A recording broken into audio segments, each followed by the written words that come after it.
All right, Mr. Lane, I appreciate you letting me come observe you again.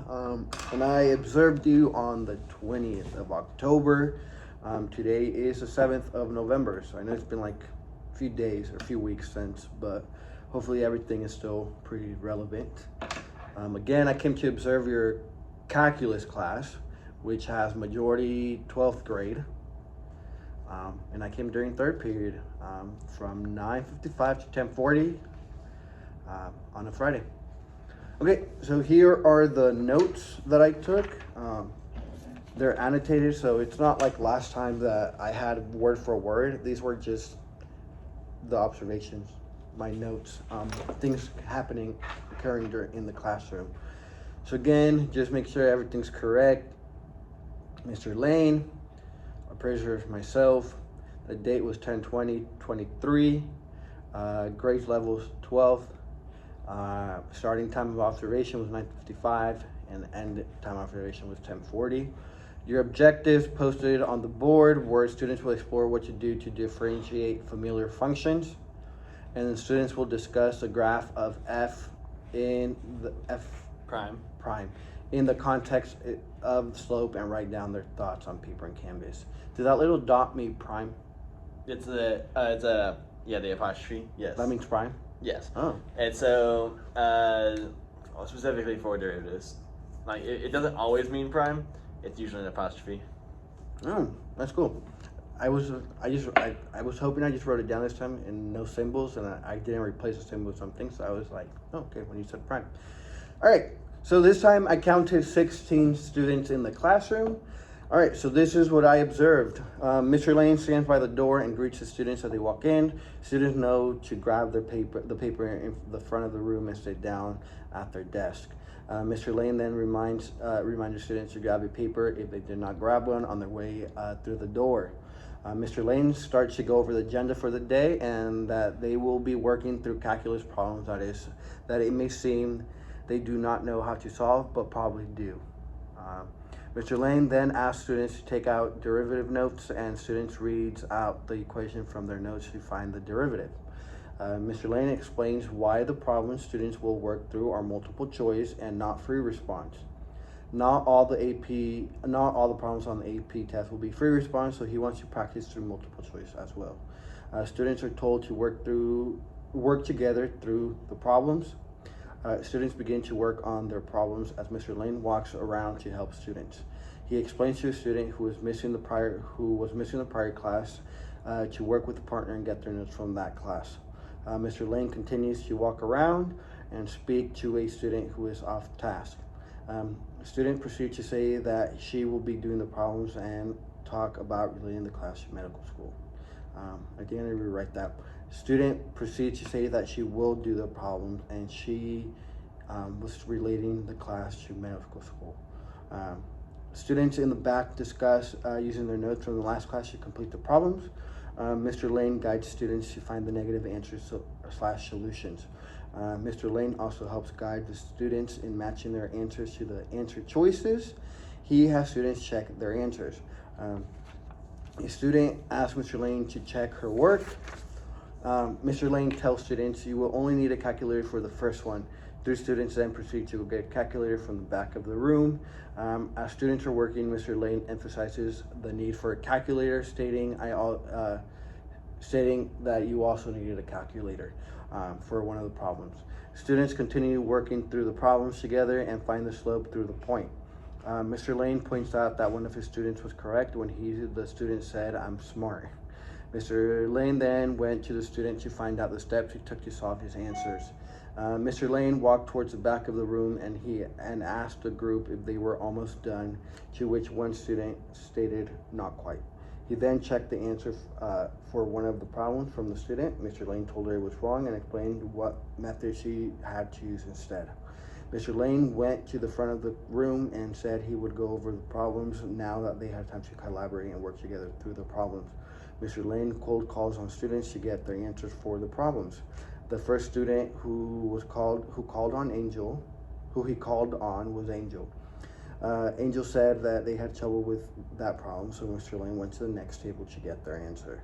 and this is where my 20 minutes of annotated notes comes from. I know there's a few errors that I'll fix, but overall, I hope that That seemed accurate. describe the essence of the lessons and the different strategies and things that was going on. All right, so this is an agenda that I want to do. I kind of skipped. I should give you the agenda, but we're still going in order. So before we continue, I want to just check in, then go over the lesson view. I have some few reflective questions that I want to really understand your reasoning for doing some things, because I think some of these things are great. I just want to know why. So, you know, in the future you want to continue to do them. And then I want to go over areas of reinforcement. Again, the areas you feel you did well in, and then some possible areas of improvement, and then how they could be improved if what strategies could be used in these situations. And then I want to go over, we have to set some goals for yourself.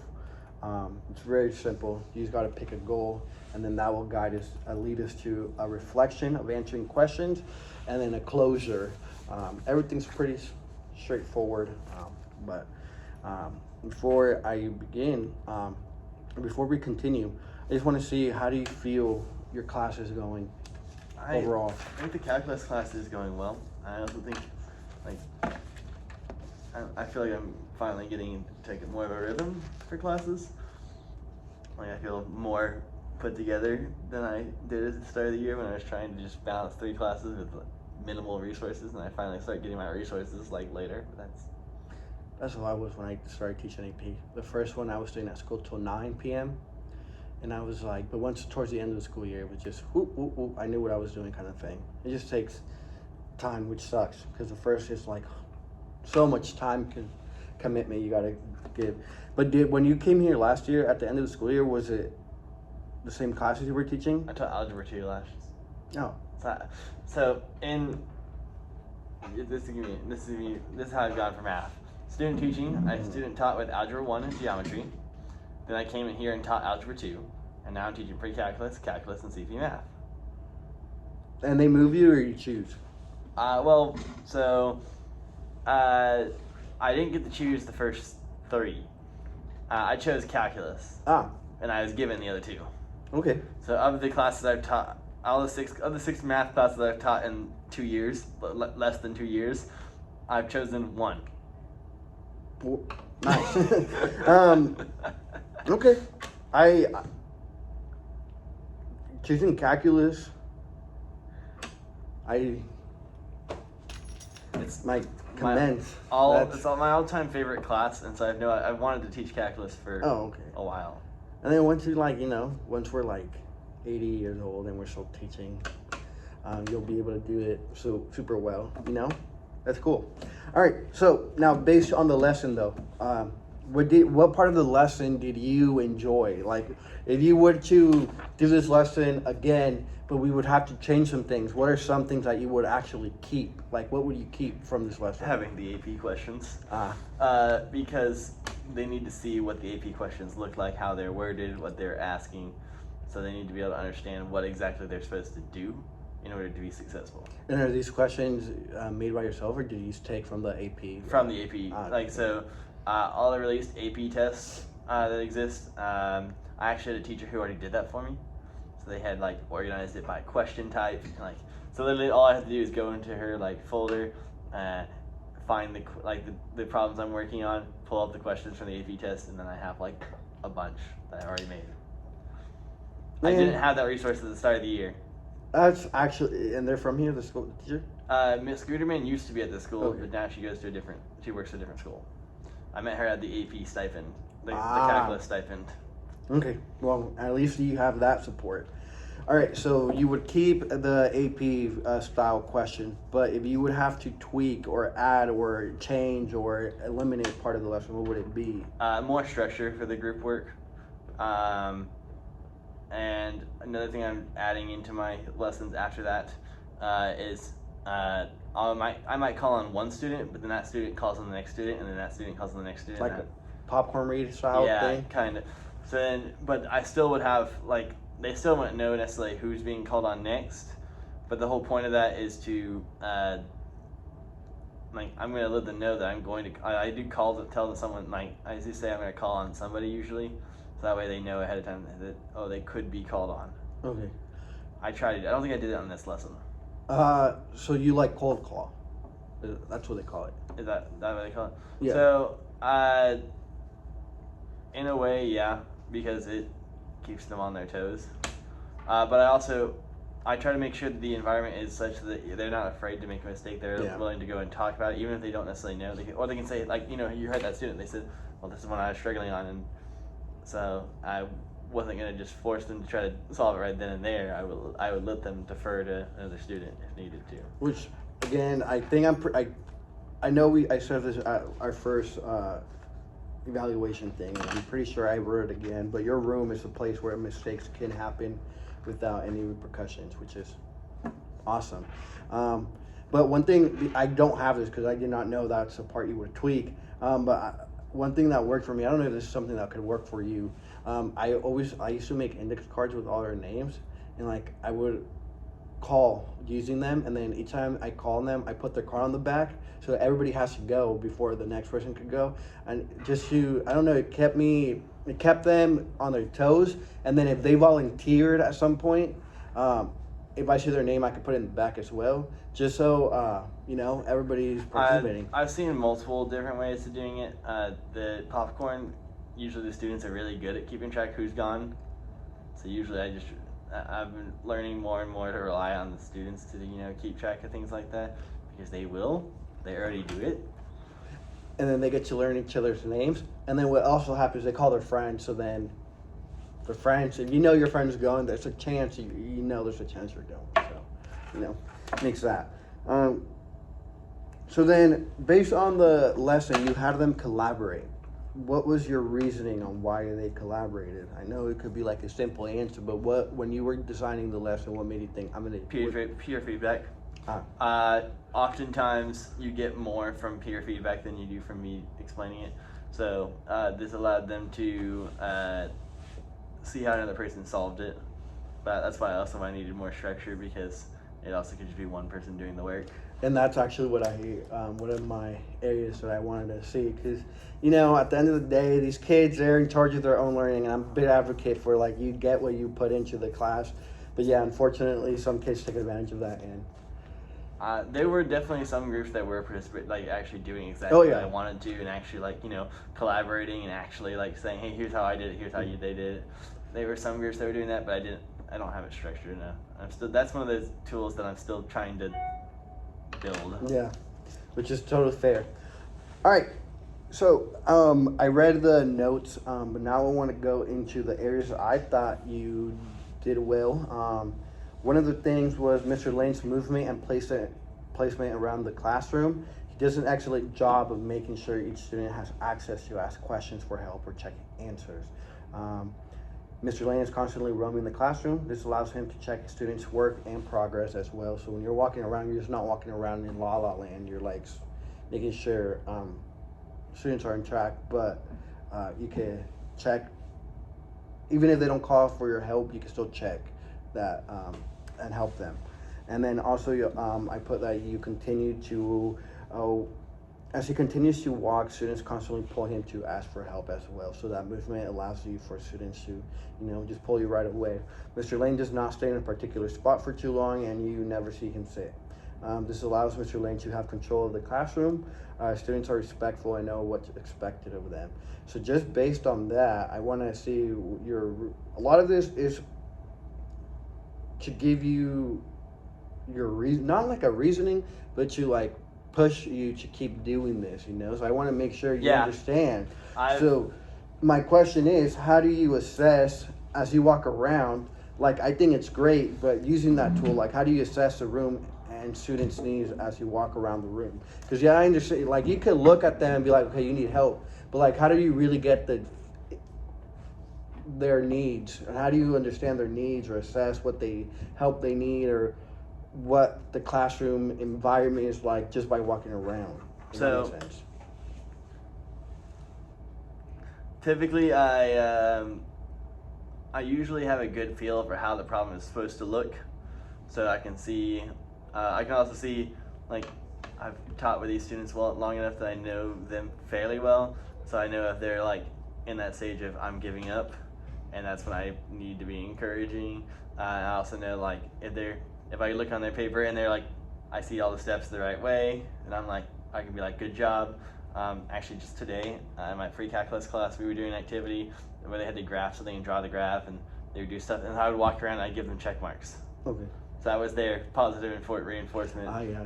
And then they didn't get it. They wanted the check marks. Yeah. I started going around the first time. Not everyone had everyone wasn't always participating.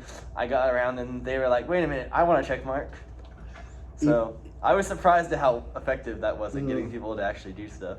Yeah, that they just, for some reason, even if they write their name and they see everybody, like, even if they don't do anything and that's a kid who doesn't do anything, if you see that they're gonna get check mark or your signature or a stick or something, the amount of work that they'll put into for that little thing, I don't understand, but it works. I think I'm gonna start doing that, especially because none of them have a green pen. Mm-hmm. This is also how I'm telling them. Like, it did help that I also said, like, not only am I giving them a green stamp of approval, but also, like, their check marks are how I check to see if I've checked their work and that they've got the grade. So they don't have the check marks, then they don't have the grade for the... The one thing that, even in my classroom right now, that I continue to do my signature is for their warm-up. I print out, like, a warm-up sheet, and then on the bottom, like, I sign it once they're done. If they don't finish it within the time, because some of them will be in La La Land and then be like they don't have to do it, they won't get my signature, and that's how I keep check. So like that, and it works. So like, yeah, I would suggest actually keep doing that, because like I said, and like you said, it's like magic. All right. Another thing that I saw that you did well, and I heard you say this, was so hopefully I did not hear this incorrectly, because I thought it was awesome, so hopefully it was actually said. You said that students are set to collaborate with peers around them, or this is what happened. Students are set to collaborate with peers around them, and you express that lessons and problems build upon previous lessons. It's like, you know, Oh, yes. it's that continues, like it actually, like you have to make sure you have what's prior knowledge in order to build it. Like it's not like new is prior building. No.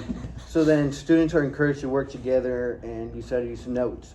So my question for that to like reflect is having problems build up on each other. How do you ensure students who were absent or missed crucial notes, or they didn't understand it first time, how do you ensure that they're able to?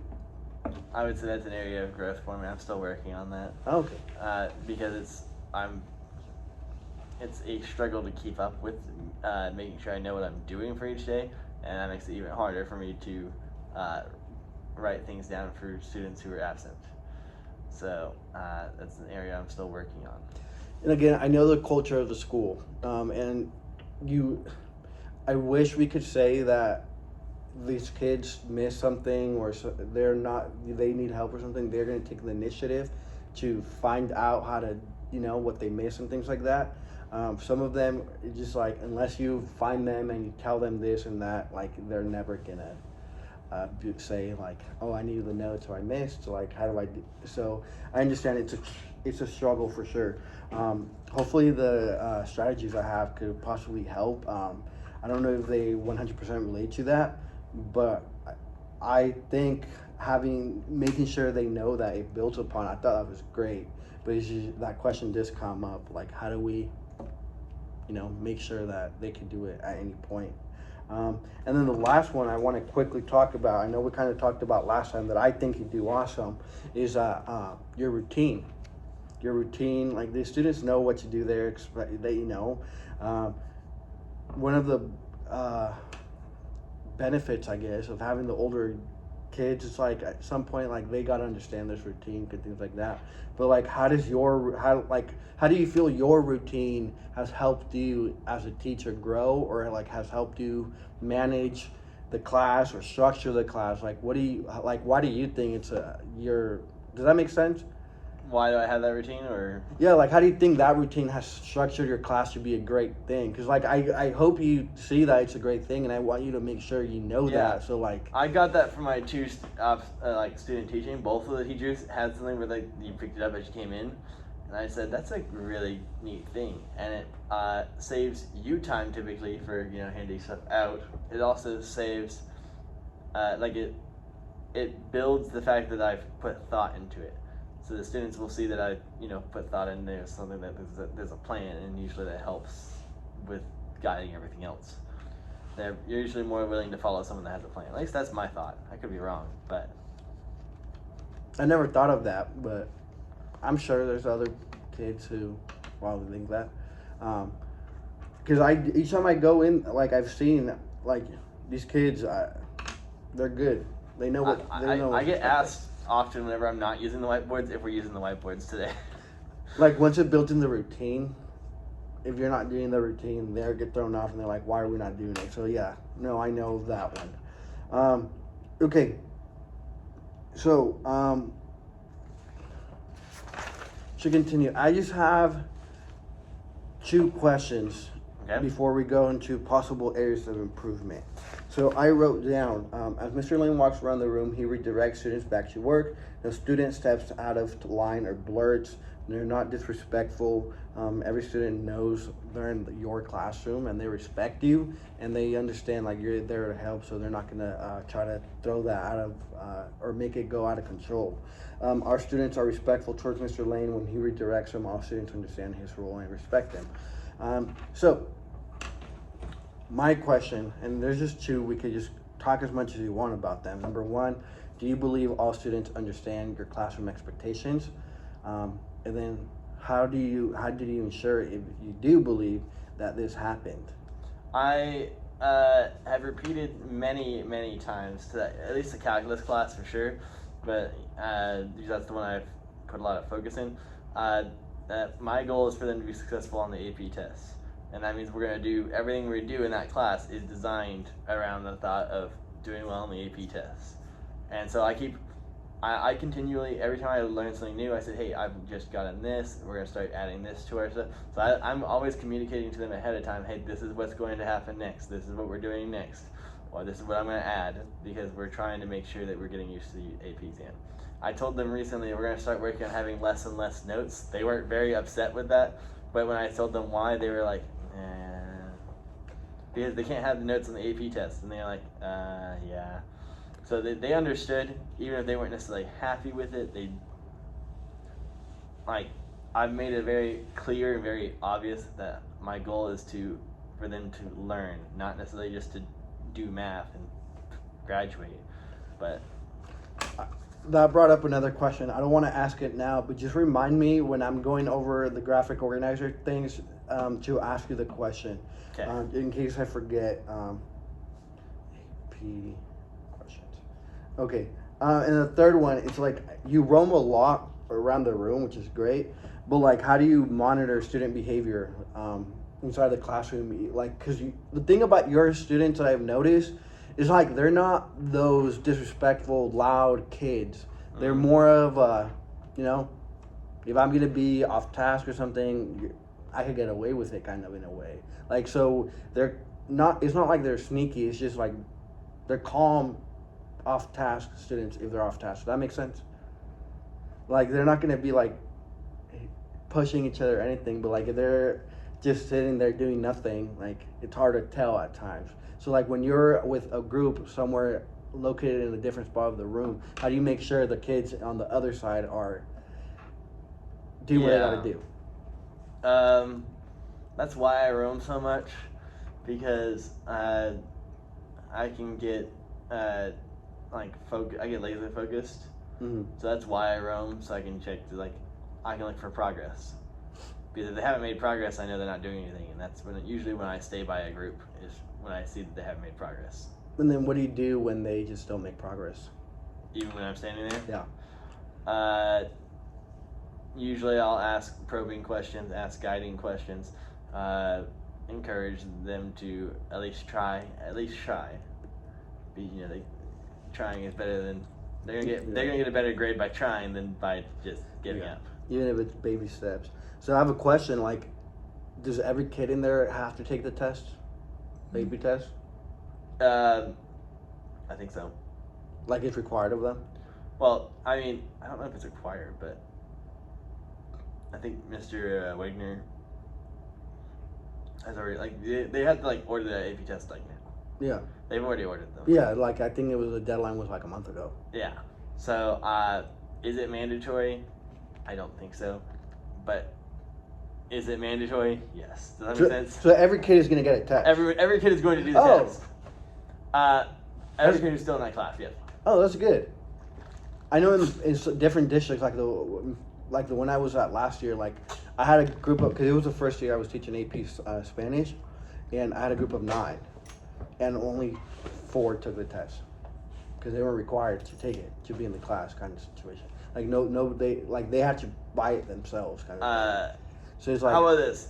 I will answer your question when I have them do the AP test because I'm not sure.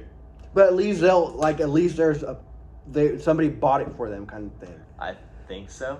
They haven't told me otherwise. Like, my students have not complained otherwise about having to buy the AP test. Okay. I'm sure if they had to buy it, they probably would have said something and complained about it at some point. Okay. But I'm not sure. So it's good that you're able to, do everything that you're doing. So these AP tests are no joke. So hopefully you get them to where you want them to be. We're making a lot of progress. I'm actually very happy with how they're doing derivatives. And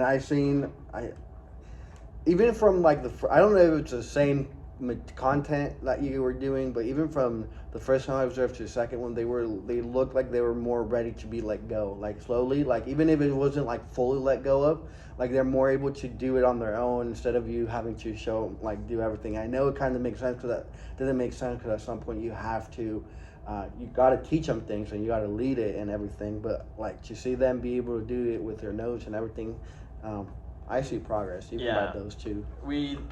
The first time you came, we were learning the limit definition for a derivative, which is a mess of a problem, which I expected to be a very teacher-centered lesson because it's a long problem.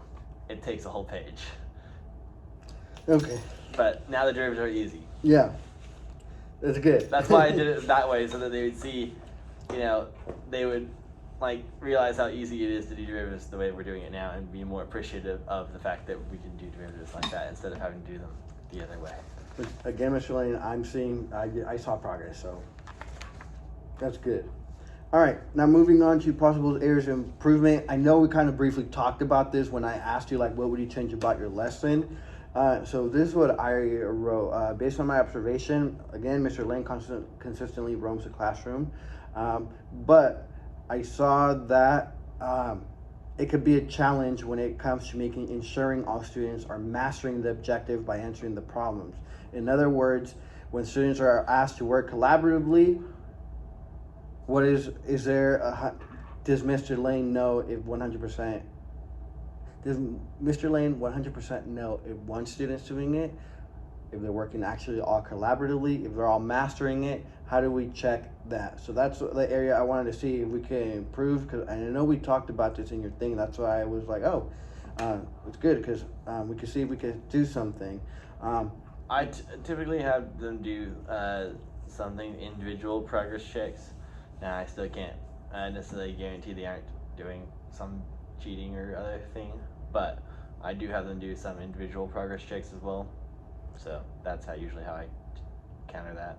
So hopefully these strategies, I actually put a lot of thought into them, and hopefully, I don't know how they crossed over to a calculus class. So hopefully when you were talking about these, you're like, oh, okay, maybe one day. All right, so what, so I feel like I already got your answer because you said it's something that you're improving on. So how do you know if a student are actually collaborating versus one taking charge of doing it? Typically through the conversation that I'm hearing. Like if I hear multiple people talking, usually it's more likely to be collaborating, and I also try to listen. Like, I've told my students this. I always tend to listen in at the worst possible time for Oh, the yeah. students. So like if they're ever saying anything, I always listen whenever it's least convenient for them. It's just how it works. I don't know how, I don't know why, but it's like statistically it's proven at this point. Yeah, and then they always ask you, like, how did you hear that? Because I hear everything. I don't hear everything, but I manage to hear whenever it's most inconvenient for you. So, usually I'm also listening for like key, because I know their voices are all different, so I'm listening for like key things, and if I don't hear that, then I'm like, something's off. It's not the most efficient method of doing it. I know there's better methods, but I haven't. What if, this is just coming top of my head, what if you have like, for these assignments, like, have like a little check off thing that you sign as well? So it's like, if they could show, like when you walk around, if they could all show you like different steps of the problem. Let's say they worked on one problem that was like, how many steps are your problems usually? Depends on the problem. Give me an average of An average. I don't know if that's possible. Because you saw the 1-page length problem, and then the other problems are like 2 steps. So let's say let's just say like 3 problems, and they're working in a group of 3. Like if when you walk around, they can all show you a different step and actually explain the reasoning. You give them a little signature. Yeah, that's one idea. Miss Q has one for me where she's got like 4 cards where they're supposed to put their cards down after they talk. I mean, if I foresee a problem with that one. Task cards or talking cards. There's something. I know there's a lot of different There's ideas. just numbers. There's like 4 different colors and 4 different numbers. The problem I foresee with that is that I'm gonna tell them what to do, and I'm telling them what they had to put it down when they're done talking. Everyone's just gonna put it down and say they talked. No. That's a problem I foresee happening. So I just want to make sure. Okay. So then, all right. So what's the next thing I wanted to ask you about is breaking down the problems for all students to be able to master it. So my question is, like, what different tools what different like prompts or questions or tools or strategies are you implementing or having in class to allow students to show mastery, if that makes sense? Like, I know when I saw you, we were doing problems, but is there any other ways you have shown, like, not shown, but you have allowed students to show mastery? So we had an activity recently where we did like, what's it saying? Like, what rule do you need to use for this problem? Because that we've just learned. We've got 3 big rules that we just recently learned. We learned the product rule, the quotient rule, the chain rule. So that's an activity we're going to be using actually here soon, because since all 3 of those are fairly connected and they all use very similar notation, I figured it's probably a good idea to do after we're done, we're going to go like, okay, we've just learned 3 big rules. When do we apply which rule? That actually takes us to the next step. Or like strategies. One thing that I did find is something similar like that. I found this calculus graphical organizer online because I was looking at different ways to show mastery in a thing. And one thing that this teacher had his students do, this is just his example of course, like this, I think this is like a very I know what this type of problem is. Thing, but like having students just like give them the different, you solve it, but they have to take you step by step what's happening. So I write the answers. They have to explain the steps. Yes, correct. Okay. And the why. I thought and that's part of the strategy is because at least for me, my strengths when it comes to education is like, even till this day, like when I'm taking my tests and whatever, I struggle with multiple choice, or I struggle with just picking the answer or giving you the answer. What I excel at is explaining you my answer, explaining why, and then that will lead me to the correct answer, if that makes sense. Like, I know it's a little different because like when it comes to free response out different things, there's not always one answer. Math problems, a lot of the time there's that one answer like you're looking for. But at least You still have to be able to justify, So- especially in calculus. so at least this way, I don't know if this is. But then again, I think you said you were leaning towards something like that. But I don't know if this is taking it to the next step or whatever it is. I think but I definitely think I can use that. When I start talking about, I wanted to be able to take derivatives before I started looking at all these things. This is definitely gonna come up though. even if it's a more simple one, because I know, like you said, some of these problems are super long, but some of them are 2 steps. Just being able to give in the reasoning how they know, or how they know it was that, and like what happened in that step and Yeah. why. But that's one idea. The other one, I think it kind of goes like this, relates to this, just giving those graphic organizers, even if it's We made posters. there you go, like a poster, like they have to go step by step, like they kind of know how many steps you're looking for, but like they have to break it down. The other thing I was thinking maybe could work is there's only one of you, and like these problems get intense, I feel like. Have you ever done like videos going through them, and then they could play on their own? I've looked at videos. I haven't found any that I've wanted to use yet. But it's something that's on the back of my mind, and like if I get to a point where like I explain it and they don't get it at all, I'm like, okay, we're gonna try watching this and see what they do differently. Have you ever recorded yourself doing the problems you're actually having them do? I haven't yet. I do plan on building a YouTube channel where I explain things. I actually have a name for it already. It's called The Hunt for Mathematics. Nice. Because I'm a funny person like that. Anyway. So, that was another thing, just because, like, especially, again, there's only one of us, and there's only one teacher in the classroom, unfortunately. And some of these kids need being at different levels, even at your other classes, especially your other class. The people that really need me aren't going to learn great from a video. That's one problem. But yes. That is one problem. But at least they can have that for reference to check. It's not to teach them. It's just like, oh, I finished the problem. Let me just check to see if the steps are matching, kind of situation. Yeah, I guess if I explained that, if I had the steps written down like that and I just went through the steps, that could work. Because, some people don't learn Yes, that's right. Asynchronous. It's synchronous. Synchronously? Yes. But at least it's like I meant more like a self-check kind of thing. All right. I think the other ones kind of go. You don't have. This is just what I wrote down to make sure. Oh, my last one. Have you ever 2 more? I don't know. Have you ever done? No, it's just one more.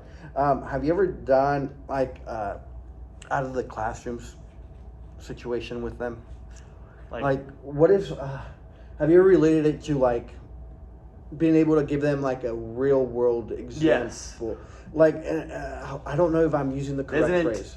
So I haven't done it with derivatives yet, but I know what you're saying. A real world example is accurate. Yes. There's actually an entire unit on real world examples for derivatives. And you guys go out of the classroom for this? Oh, you mean like going out and observing? No. Because what I meant is like, what if... Okay, I'll give you an example. Let me see if it's accurate to what you're trying to say.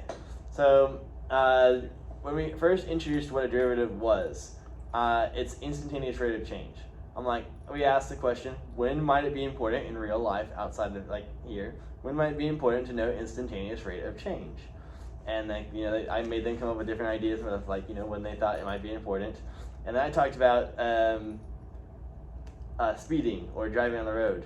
If a cop pulls you over, they're going to give you a speed that you were going. That is your instantaneous rate of change at that time. That's how fast you were moving.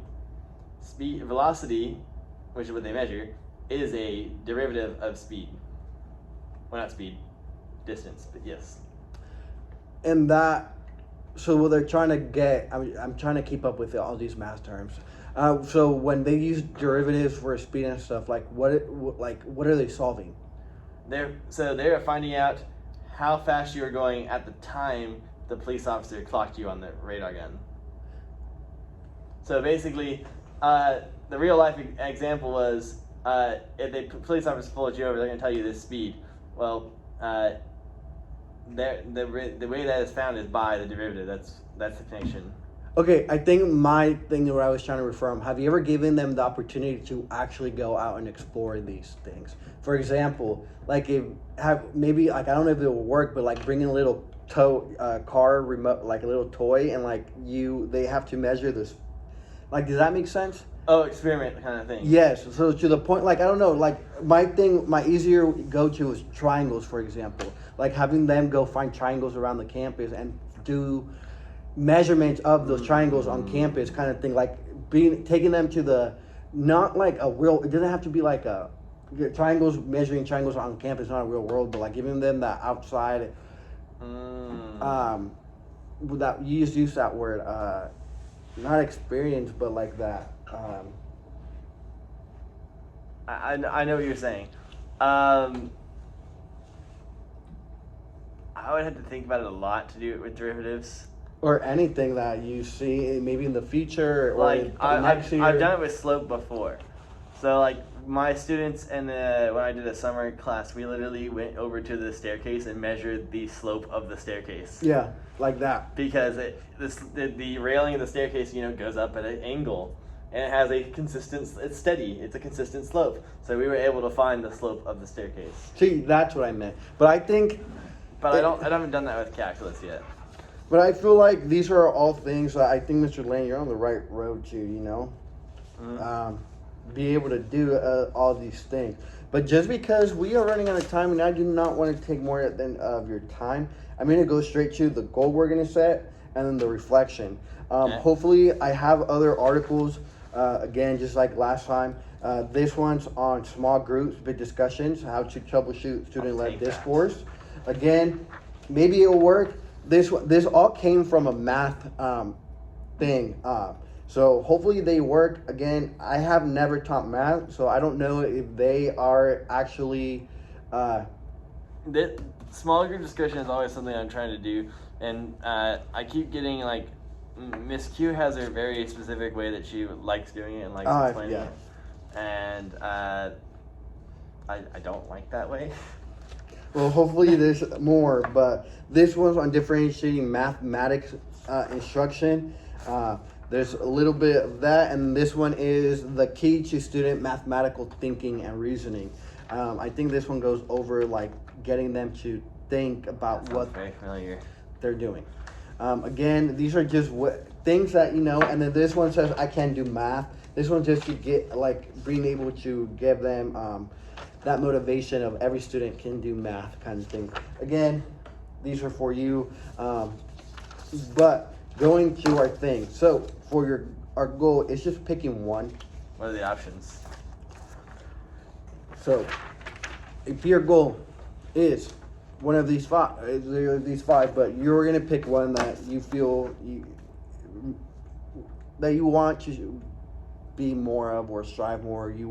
You're like, okay, this is something that the future me wants to encompass. So powerful, make a big difference in children's lives. Easy, simple, clear, and easy to understand. Emotionally compelling, matters a lot to the teacher. Reachable, identifies a measurable outcome and strategy. And then student focus addresses the student achievement behavior and attitude outcome. I had to choose one of these. I know. But like, what would be the one that you feel would be the most, you would get the most impact out of going for at this moment or in the near future? Easy, simple, clear, and easy to understand. I feel that's if I was a student in a calculus classroom, I would hope my teacher would try to make it easy and simple to understand, which I feel like they're trying to. It's kind of already my goal anyway. My goal is to make math easier to understand. And that's been a goal that I've had for a long time. So the fact that it's just on there already is just amazing. All right, so I have multiple of these as my actual goals. I know these are like when I was going through these. I wanted to make sure I did not get them ahead of you, so it was just like in the moment, like, what do you think? Because I feel that at the end, like so many of these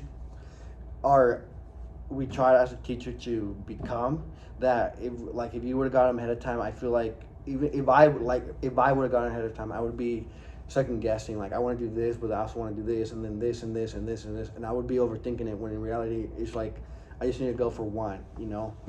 But okay, so I will make note of that and see. Hopefully, all these different strategies and conversations could help you with that. All right, so now we'll have 10 questions. They're not long, All right. but on a scale of 1 through 10, with 1 being the worst lesson you have taught and Okay. 10 being the best lesson, how would you rank this lesson yourself? The one that I observed. This One that you observed. I usually rank them based on usefulness to students and how well they did. So I would say that's at least a 7. Because I think that was very useful for them, and they seemed to come out of it knowing what to do. And how did you know they knew what they? So you know how I did multiple little checks where I had them. I think I had the whiteboards for that one where they wrote. I think I had the whiteboards. Did I have the whiteboards for that one? Yeah, I did not see a whiteboard that day. Okay, so I didn't use them that day. But there were times where I was asking them, like, if you think it's this letter, hold up your hand. If you think it's that letter, hold up your hand. And so, because I told them, you're going to have different answers than the rest of the group. And it's okay. Yes. Okay. So you go with your answer. And that was one thing I did. I also, when I was walking around, I also checked for those. All right, and I know we kind of briefly talked about this already, but what pleased you about the lesson? What pleased me about the lesson? The AP Their problems. the AP Sorry problems. to cut you off, but I was just like, I'm pretty sure we kind of took base problems. Okay, what would you have to do? And we kind of already talked about this. Like it's a must, but now we just got to make sure we got it down. What would you have changed to move the lesson closer to a 10? More structure. I would have had more structure for my group activity part. That's one thing I'm constantly trying to build up is more structure. And when you mean structure, like So I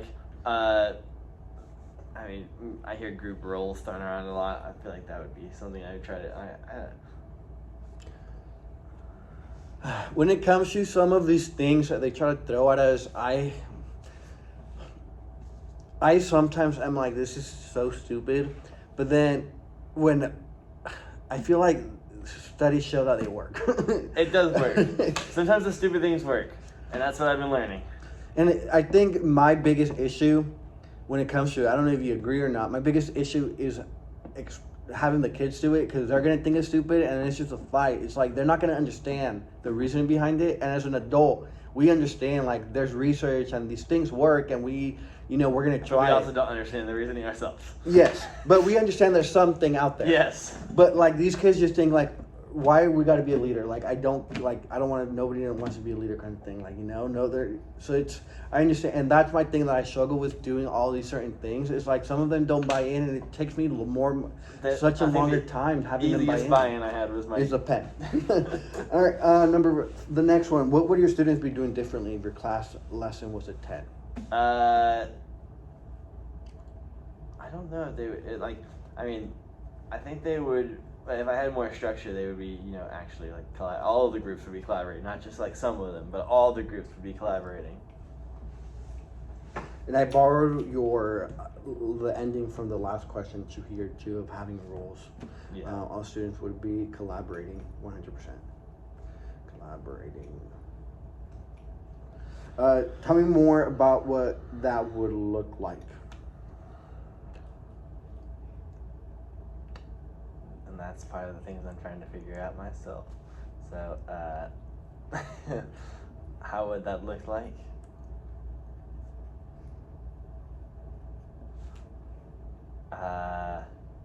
Great question. Have you ever gone in a math classroom and observed and you're like, this is a 10 lesson? I've had some, the student teaching ones, I had some that were good. I don't remember them. I don't remember The structure how of it? how we structured it. Okay. So I need to take more notes on structure. So let me get back to you on that question. Well, the next one is how can we measure that change? Great question. It's on my list of to answer questions. They all go into each other now. Number 7, do you want that? Well, this one kind of is obvious. Do you want that to be your goal? Well, we don't know what your goal, what it is exactly, but do you, Yes, I want whatever it looks like. I want that to be the goal. I think the precise wording is that I want students to be actively listening and communicating with each other. I don't know exactly how that's measured. I think that's up there, because that keeps showing up on Miss Q's collaboration list of things to do. And what does she say it looks like? Let me get back to you on that one as well. Why does it matter to you that you are able to accomplish a goal of something of having more structure? Because it builds more success for my students. It's hard for students to succeed in a place where it's not structured. And it's really easy to see that. I've seen lots of examples of how unstructured can lead to chaos and failure. So I agree. I'm a biggest believer in structure. So I agree. How about this question? Let's see if you could be able to. What do you say about this? What teaching strategy can you use to hit your goal? Well, if I have a set of procedures and roles, I would have to make sure it's simple and easy to explain, but that they would have the ability to. So what teaching strategy would that be? I believe.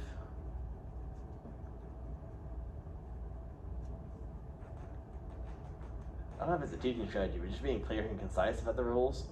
As long as they know what the roles are, that's the whole strategy. Is they know the roles. So they have to be clear and concise. Yeah, I know. I understand what that means. Yeah, I don't know if that's a teaching strategy per se, but I think it's just building the structure. I think a strategy could be figuring out how to build it, and then implementing it. I think that's a strategy in itself. And then I don't know if I don't want to assume, but what are your next steps? I'm still working on that, so I can tell you that though is the finding the structure, building the structure. I consistently keep doing group activity things, and I keep experimenting with different structures. So I keep experimenting with this. Well, I keep experimenting different levels of explanations and different levels of thinking through, and just trying to see what actually works. Yeah, I feel the more rigor you try to implement in these classes, the more you got to play around with it. And, at some point something will stick. But then again, you haven't even finished a full year yet. And you're trying to implement all these things. I think you're off to a great start. All right, I think that pretty much covers everything. Again, Mr. Lane, I appreciate it. Like I said, for being where you're at, I think you're trying to hit goals that I feel a lot of my colleagues in the past lack the desire to do in any point of their long years. So I think you're doing good, Mr. Lane. Well, thank you again. Yep. Any questions or anything? No. Alrighty. Well, let me just end this.